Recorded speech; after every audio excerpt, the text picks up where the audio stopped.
자, 여러분들, 이 키워드들 중에 뭐가 가장 눈에 띄십니까? 자, 먼저 대웅제약 한번 보시면요. 대웅이라는 말이 어떤 말입니까?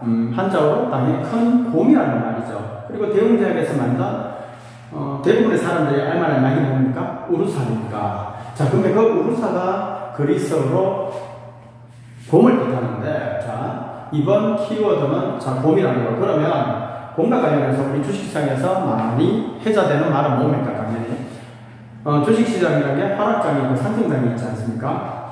하락장은 당연히 곰의 공격 속성, 즉 아래로 내리치는 그 말에서 비유적으로 표현하는 데 있어서 베어 마켓이라고 하고, 당연히 상승장은 우리 황소가 싸움을 할 때 불로 쳐받아 올리잖아요. 그래서 불 마켓이라고 하는데, 자, 그러면 지금과 같은 이 장기적인 이 하락장세에서 영어 매체에서 많이 접해볼 수 있는 표현들은 이런 거일 겁니다. In the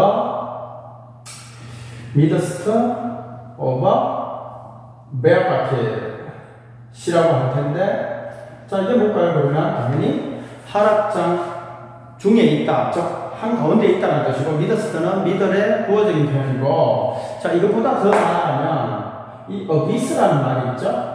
깊은 바다를 뜻하는 심연이라고 하지 않습니까? 이 하락장은 깊은 심연에 빠져있다, 이런 말이 될 겁니다. 자, 이건 바로 병주를 말하겠습니까? 자, 대웅제약, 우루사. 자, 그거는 표기를 얼싸 이렇게 표현을 하죠?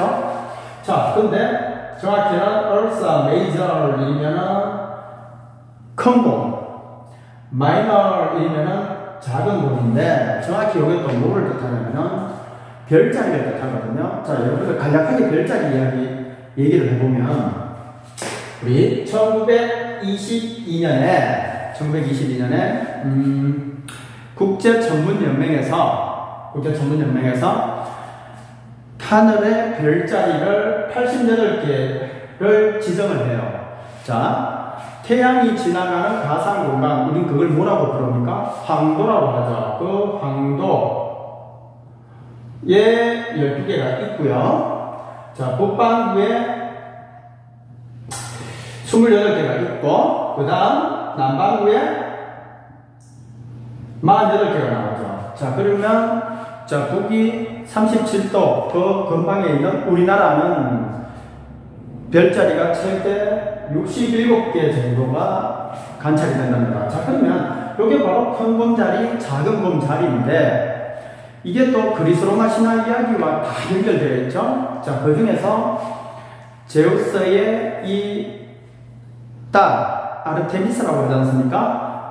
물론 아폴론하고 아르테미스는 형제지간이고요. 이 아르테미스가 바로 달의 여신, 순결의 여신 아닙니까? 이 아르테미스를 보좌하는 요정들도 끝까지 순결을 지켜야 된단 말이죠. 그러면 이 아르테미스를 지키던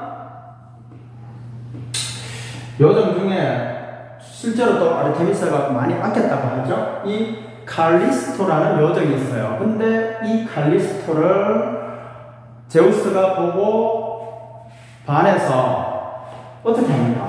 아르테미스처럼 변신을 해서 칼리스토를 품에 안고 아이를 낳죠. 그 아이의 이름이 바로 아르카스죠.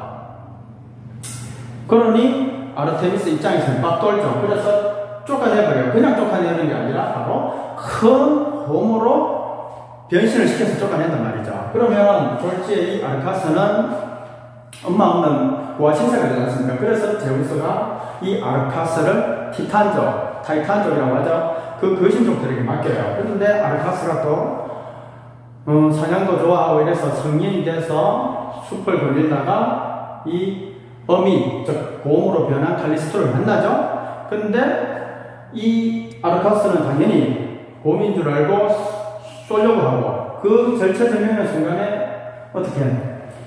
제우스가 아르카스도 작은 곰으로 변신시켜서 둘을 별자리로 만들어주잖아요. 그래서 이 칼리스토가 올라가가지고 큰 곰자리, 즉 얼서 메이드가 되고, 아르카스는 얼서 마이너가 되고 작은 곰자리가 되죠. 하지만 이 제우스의 이 와이프가 누굽니까? 헤라 입장에서는 또 제우스가 바람을 피워서 아이를 낳아서 별자리를 만들어줬다고 하니, 자, 바다의 신인 오케아노스와 대양의 신, 그 다음 바다의 여신 테티스 부부잖아요. 찾아가가지고 이들이, 자, 이 북반구 쪽에 있는 별자리다 보니까 북쪽 밤하늘을 계속 돌아다니다가 쉬어야 되는데, 자, 바다로 내려와 쉬려고 하면 절대 못 쉬게 해라 라고 해서 이들은 절대 이 바다 밑으로도 내려오지 못하고 계속 북쪽 밤하늘만 돌게 됐다고 하잖아요.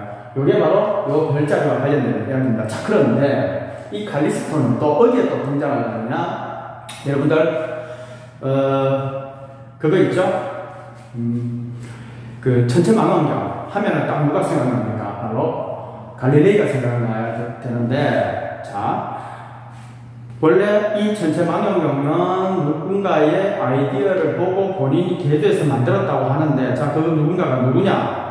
네덜란드의 안경점을 하던 한스 리페르세이라는 사람이 돋보기를 겹쳐서 망원경의 원리를 발견하고, 그래서 망원경을 만드는데, 이 갈릴레이가 어떻게 합니까? 전체 망원경을 그 다음 해에, 그 다음 해는 1609년이라고 하더라고요. 그 1609년에 전체 망원경을 만들어서 달도 관찰을 하고, 그래서 달에 분화구가 있다는 걸 찾아내고요. 그 다음 우리 행성 중에 가장 큰 행성 목성을 바라보다 보니 이 목성에는 위성이 굉장히 많죠. 근데 그 중에 가장 큰 걸 순대로 이렇게 찾게 된단 말이죠. 자, 그 중에 바로 이 칼리스토가 있고, 그 다음 우리 이오 또는 뭐 유로파, 자, 그 다음 가니메데라고 하죠. 이것도 다 신화의 중국 이름입니다. 심지어 이 가니메데는 목성의 위성이지만 지구보다 더 크다는 거. 자, 그 다음 토성의 제1위성이 뭡니까? 바로 우리 타이탄 쪽으로 할 때 그 타이탄. 이 두 위성은 심지어 지구보다 더 크다고 합니다. 자, 요 네 개의 위성을 우리 뭐라고 부릅니까? 갈릴레이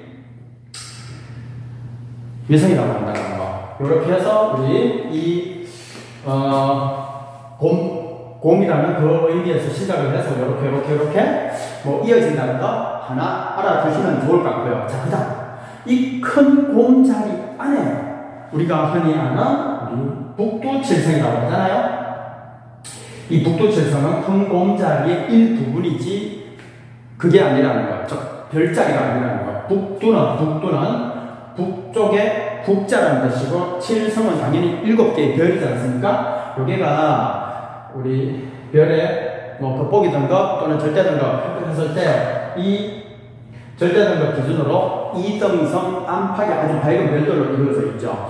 이게 바로 큰 곰자리의 일부분이라는 거. 그리고 이 북두는 북쪽의 북자 모양. 그래서 북두칠성을 어떻게 표현하느냐?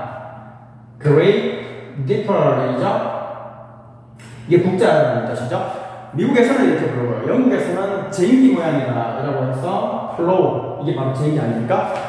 물론 P-L-O-U-G-H 이렇게도 표현한다는 거. 자, 근데 이 북두칠성이 우리나라에서는 인간의 수명을 또 관장하죠. 그래서 사람이 죽으면 북두칠성 그 너머에 가가 피양, 즉 평안에만 그 정신적으로 영혼적으로 아주 축복받은 그 곳으로 가라는 의미에서 묘를 쓸 때 우리 간 밑에 북두칠성이 딱딱딱 찍혀있는 칠성판을 깔아두잖아요. 여기 바로 그 북두칠성의 의미가 동서양, 즉 그런 의미에서 같이 맞닿아 있다는 거 그거 하나 알아두시면 좋을 것 같고요. 자, 그 다음 이 작은 곰 자리에, 자, 우리 별의 밝기 순서대로 그 그리스 알파벳으로 알파, 베타, 감마 뭐 이런 식으로 이름을 붙이잖아요. 자, 이 작은 곰 자리에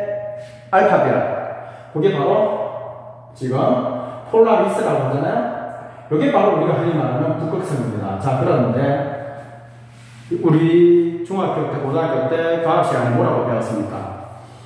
지구의 자전축은 공전 궤도 대비 23.5도 정도 기울어져 있다고 하잖아요. 근데 여러분들 팽이를 돌려보시면 팽이가 꺼져갈 때는 축이 한쪽에서 또 다른 쪽으로 바뀌죠. 이렇듯이 이 자전축의 연장선상에 있는 게 바로 북극성이 되는데, 지금은 폴라리스, 즉 작은 곰자리의 알파별인 이 북극성인데, 자, 5천년 전에는 뭐 용자리의 알파별이었다고 하고요. 자, 이게 이 중심축, 자전축이 한 뭐 1만 2, 3천년 기준으로 바뀐다고 하죠. 그러면 1만 2천 후에는 바로 검은고자리 알파별인 이 베가로 바뀐다고 하는데, 여러분들 이 베가가 우리는 뭐라고 부릅니까? 바로 직녀별이라고 부릅니다. 견우와 직녀하잖아요. 그 견우와 직녀는 우리 뭐 동화나 이런 거에 따르면 뭐라고 합니까? 견우, 당연히 양치기죠. 목동이죠. 직녀는 뭡니까? 이 직무를 짜는 그런 일을 하는데, 옥황상제의 딸이잖아요. 근데 이 견우가 너무나 직녀를 사랑하고 하는 그런 모습 때문에 결혼을 시켰는데, 결혼을 하고 나서 서로 자기가 본인들이 해야 될 일을 직무 태만하기에 안 되겠다, 1년에 한 번씩 봐라 이래서 이 언하수를 기준으로 양촉을 나눴다잖아요. 그래서 7월 7석 때는 그때 은하수가 열리면서 딱 한 번 만나는데, 그 거리가 너무 머니까 어떻게 까마귀들이 모여서 오작교를 만들어줘서 만나고 그렇게 한다고 하잖아요. 그 바로 직녀별이 우리 다음 한 1만 2천 년 후에 이 북극성 역할을 한다는 거, 그거 한번 따주시면 되고, 뭐 참고로 우리 은하수는 우리 은하를 바로 은하수라고 하는데, 순 우리말로는 뭐라고 합니까? 미리네라고 하죠. 내는 내가라는 뜻이고요. 미리는 우리말의 미르 아닙니까? 미르가 바로 용이잖아요. 용이 사는 강이라는 뜻에서, 왜 용은 이 동양에서는 정말 신선한 동물 아닙니까? 자, 동백님 이러면 여러분들 백님이 뭡니까? 자, 버린 이러면 이게 바로 베를린 아닙니까? 이 베를린의 한자어로 음차를 하면 그게 바로 백님이 되거든요. 그러면 당연히 동백님이니까 독일은 어떻게 동독과 서독은 아니잖아요. 그러면 동백님은 동쪽 베를린을 뜻하죠. 거기에 자 1967년 그때 당시는 중앙정보부라고 하잖아요. 중앙정보부. 자, 동베를린에서 북한 간첩들하고 소속되었던, 연계되었던 대남 적화 공안 사건, 그게 바로 동백린 사건 아닙니까? 그 백린이 바로 베를린이라는 거. 자, 그러면 이 베를린 요 BER 요게 또 뭐를 뜻합니까? 바로 곰을 뜻하잖아요. 즉 뭐야? 베를린의 상징 동물이 바로 곰이라는 거. 자, 그래서 한번 보십시오. 세계 3대 영화제 이러면 베를린 영화제가 있고요, 프랑스에서는 칸 영화제가 있고, 베니스 영화제가 있잖아요. 베니스 영화제 최우수상 그 줄 때 어떤 모양의 상을 줍니까? 황금 사자상을 주잖아요. 자, 그다음 칸은 뭡니까? 종려나무 이파리가 그려져 있는 황금 종려상을 주고요. 자, 이 베를린에서는 당연히 뭘 줍니까? 황금 곰상, 곰 모양의 황금 곰상을 주잖아요. 자, 그렇다고. 자, 우리 지구와 존재, 이거는 어떤 의미의 키워드일까요? 자, 우리 영국의 전래동화 골디락스와 곰 세 마리. 이 골디락스는 소녀인데, 소녀가 산길을 헤매다가 배가 고픈 나머지 곰이 사는 집으로 들어가죠. 근데 그때 마침 곰은 없어. 근데 엄마 곰, 아빠 곰, 아기 곰이 있었던 모양이에요. 곰이 세 마리인데, 자, 배가 고픈데 식탁 위에 수프가 있어요. 근데 어떤 첫 번째 수프는 너무 뜨거워. 중간 수프는 괜찮아. 세 번째 수프는 너무 차가워. 그래서 중간 수프, 적절한 수프의 그 온도의 수프를 먹고 잠을 잘 잤다고 하잖아요. 자, 여기에서 우리가 뭐 경제 용어도 뭐 골디락스 라는 의미에서 적절한 이제 불안기를 거쳐갖고 호황기로 올라가는 뭐 상승 단계에 있는 경제 단계를 우리가 골디락스라고 하죠. 하지만 우리 지구 태양과의 이 적당한 거리로 인해서 온도와 습도와 이 생명체가 태어나기에 아주 적절한 이 구역, 그걸 뭐라고 합니까? 바로 이 골디락스 존이라고 하죠. 그럼 여기에 생명체가 살죠? 생명체가 거주한다는 뜻에서 해빗이 거주한다는 뜻이고, 해비터블, 거주 가능한 존. 이래도 바로 생명 존재, 즉 생명이 가능한 그런 구역이 됐다는 뜻에서 이것도 인문학적으로 좀 따져보면 고음과 관련된 이렇게 따져볼 수 있다는 거. 자, 요걸 좀 알고서 우리가 일상생활 속에서도 이런 용어를 같이 한번 분별해서 보면 우리의 언어가 당연히 훨씬 더 풍부해지지 않겠습니까?